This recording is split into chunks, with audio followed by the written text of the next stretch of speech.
Hey everyone, it's patch 3.22 Ancestor, and today I want to talk about how to craft some gear for a mid-end Impending Doom Pathfinder setup. This is meant to be a video that will be good for a while, so if you are watching this maybe half a year from now, this video should still be very much relevant how you would go about crafting these items, unless we have a massive meta shakeup in terms of crafting, which I doubt will happen anytime soon. So if you're watching this in the future, this should also be a good guide for it. What this is meant to be is a companion to my mid-end Pathfinder Impending Doom setup.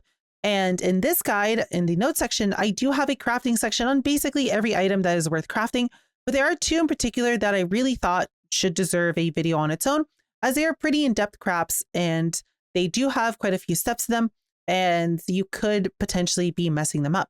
So the two things we're going to be talking about today is how to craft this dagger here, which is just a damage over time poison dagger, and how to craft this belt here, which is simply just a flask Stygian with a little bit of life on it. So why don't we start with the dagger first? So the dagger is going to be a pretty simple craft with a little bit of RNG at the end, but the RNG is savable, so we can force happen the RNG until we get the desired outcome. The way we're going to be starting this craft is by first going off and buying ourselves a fractured chaos damage over time multiplier dagger. Now, ideally, you want to buy a Psi, as the Psi is the only actual useful base for our build. We don't care about crit chance, we don't care about attack speed. All we care about is the fact that this has block attack damage on it, which is just a really nice to have stat. Now, for the fractured base that you're going to be buying, I would ideally try to get yourself as close as you can to a 38% roll. This roll is never going to change, but it is going to be more expensive the closer you are to 38. So if you get yourself 36, 37, that's fine, but I probably wouldn't get yourself 35 or 34. I would definitely spend a little bit more money on this, as once you finish up this dagger, you'll basically never be replacing it. Once we have our base, the way we're going to be crafting this is we are going to be using Deafening Essences of Misery to guarantee a tier 1 cast speed roll on our weapon. And we're going to be trying to hit the increased damage with poison and chance to poison on hit hybrid mod. Now, this is going to be a pretty easy thing to hit. It's only going to be a 1 in 119 on average. This is also for tier 1. I honestly would not go for tier 2 or tier 3.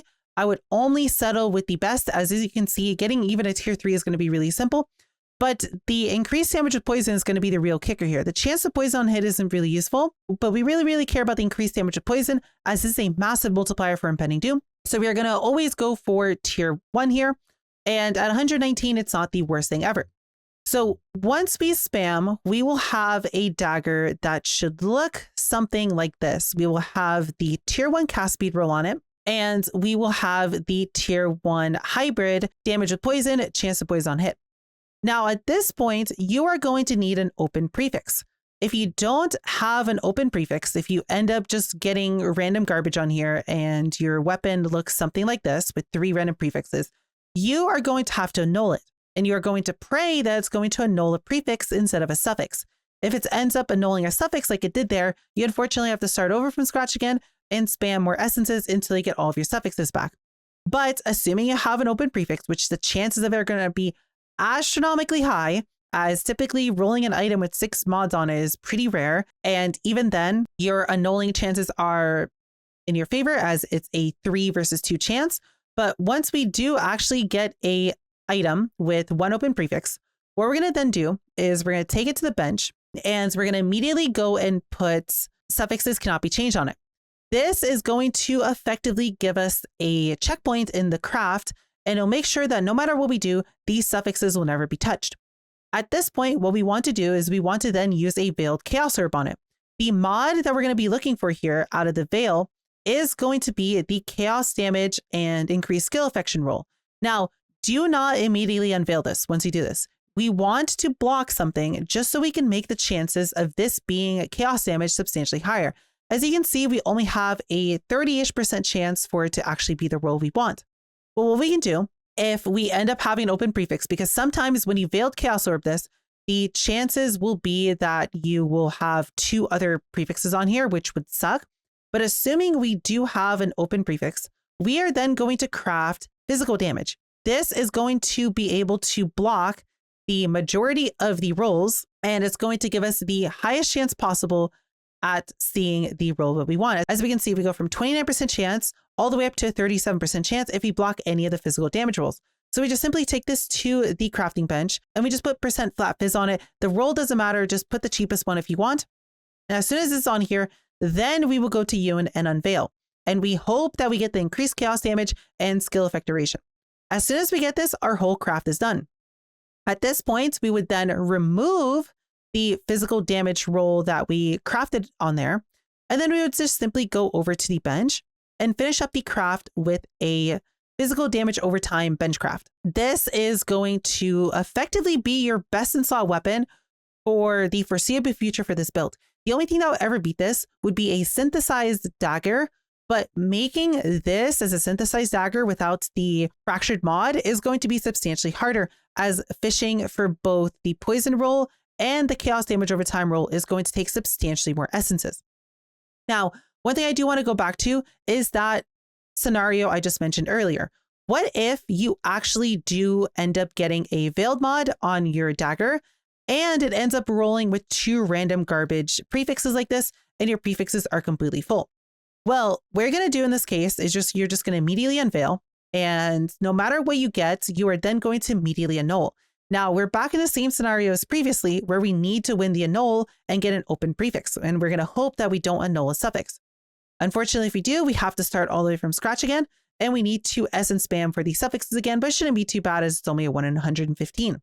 But assuming we do actually win, wow, we're getting super unlucky with these annuls, but assuming we actually do, and with that scenario, we would just re-annul again, then we would immediately go to the bench as soon as we have an open prefix. Craft suffixes cannot be changed again, and we would just simply veiled chaos orb again. Now, the other thing to mention is, what if you don't actually get chaos damage from this when you unveil? So here we are in the scenario again, where we have the veiled prefix. We would immediately go to the crafting bench. We would just craft physical damage on here. It doesn't matter which one we craft, just any of them. Then we would unveil. If we don't get it, as you can see, we didn't get it here. All we have to do at this point is just simply change our physical damage craft, or suffixes cannot be changed again. And we would then just veiled chaos orb again. We would recraft any of the physical damage rolls back on it. And then we would unveil again. If we don't get it, we just keep going until we do. Now, unfortunately, there are no other outs they can go for.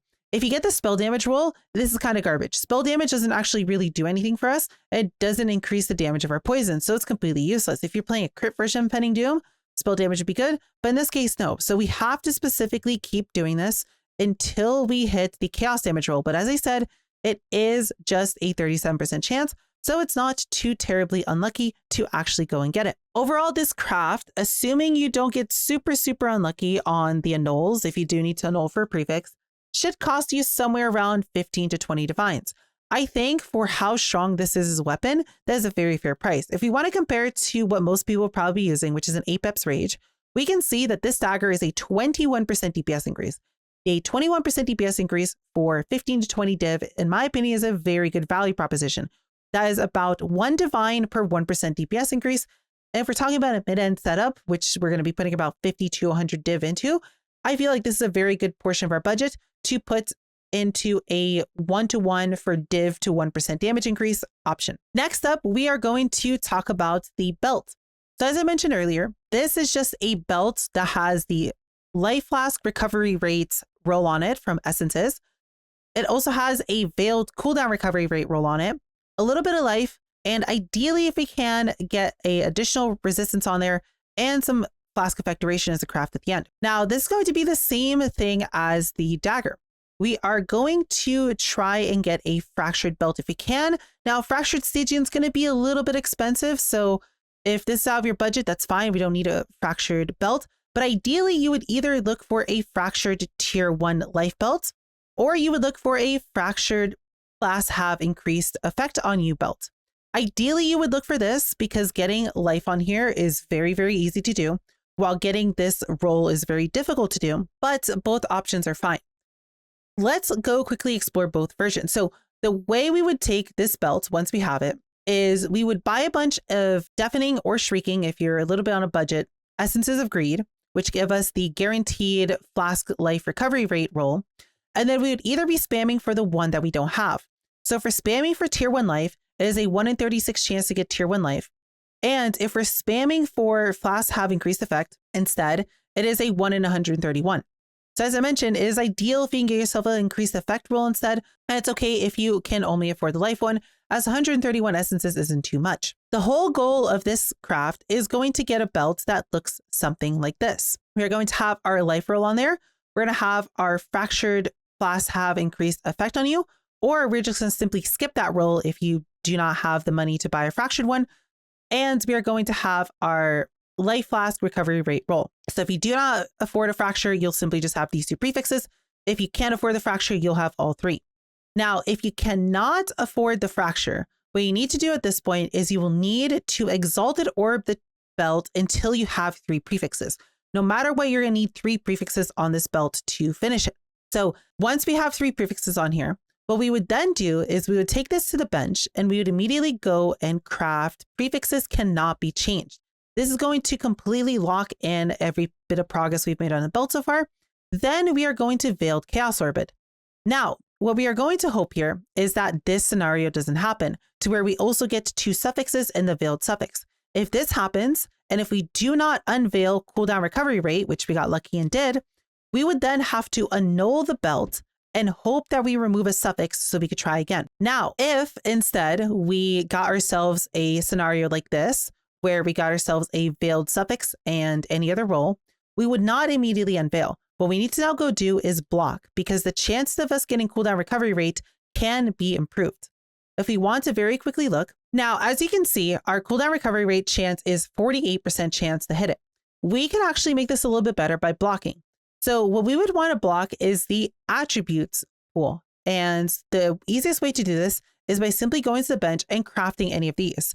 As you can see, if we were to block any of these, our chances goes up to 60%, and it's the best odds that we can have.